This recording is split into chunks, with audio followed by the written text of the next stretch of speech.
एक छोटे से गांव में, जो हरे भरे पहाड़ों और चमचमाती नदियों के बीच बसा था, एक लड़का रहता था जिसका नाम अर्जुन था। वह एक गरीब किसान का बेटा था और जीवन को साधारण तरीके से जीता था, लेकिन उसके दिल में साहसिकता और महानता के सपने पल रहे थे। अर्जुन ने हमेशा अपनी दादी से एक रहस्यमय पक्षी की कहानी सुनी थी, जो गांव के पास के जंगल में रहता था। कहा जाता था कि उस पक्षी के सुनहरे पंख होते थे, और जो भी एक पंख पा लेता, उसे अपार ज्ञान और समृद्धि मिलती। अर्जुन ने यह कहानी बचपन से सुनी थी, और समय के साथ यह सिर्फ एक कहानी नहीं रह गई, बल्कि उसका जीवन का उद्देश्य बन गई। हर रात जब वह बिस्तर पर लेटता, तो वह उस सुनहरे पंख को खोजने के बारे में सोचता और सपना देखता। एक दिन जब वह खेतों में काम कर रहा था, अर्जुन ने अपने पिता से एक बूढ़े यात्री को बात करते हुए सुना।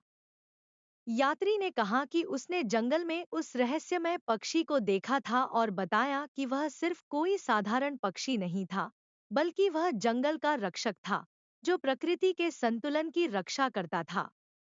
अर्जुन को यह सुनकर और भी उत्सुकता हुई और उसने तय किया कि वह इस रहस्यमय पक्षी का सुनहरा पंख पाने के लिए जंगल की ओर जाएगा, चाहे जो भी हो।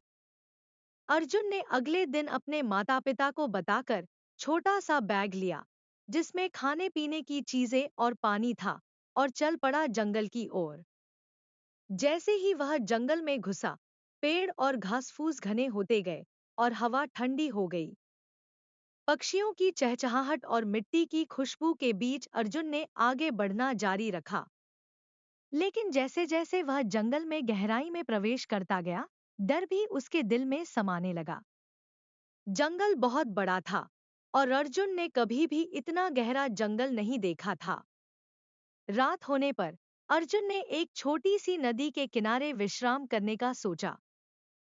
उसने एक छोटी सी आग जलाई, खाना पकाया और अपने परिवार और गांव के बारे में सोचा। वह जानता था कि उसे हार नहीं माननी है, और उसे सुनहरे पंख की तलाश में आगे बढ़ना होगा।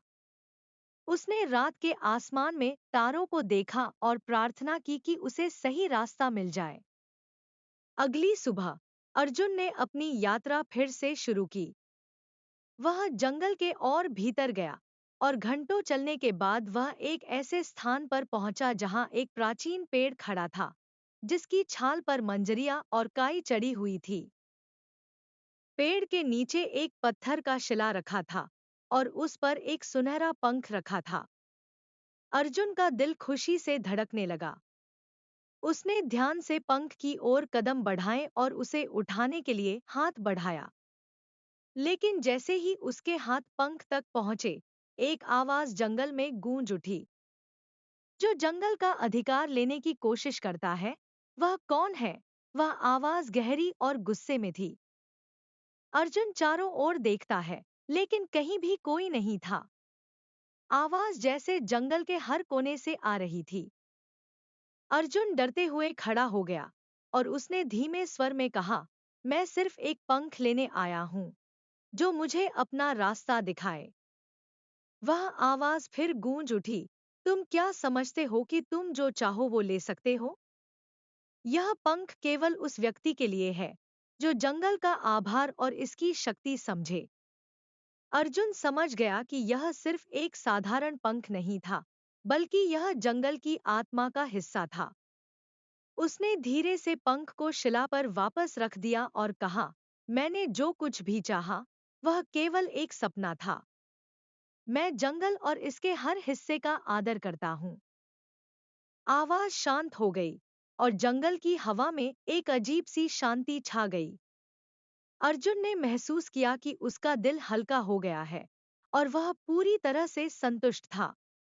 उसने पंख को नहीं लिया, लेकिन वह जानता था कि असली ज्ञान और समृद्धि इस जंगल की रक्षात्मक शक्ति में है।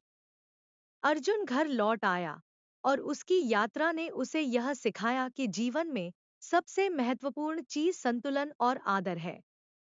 उसे कभी भी अपनी इच्छाओं के पीछे नहीं भागना चाहिए, बल्कि उन चीजों की कद्र करनी चाहिए जो प्रकृति और जीवन ने दी हैं।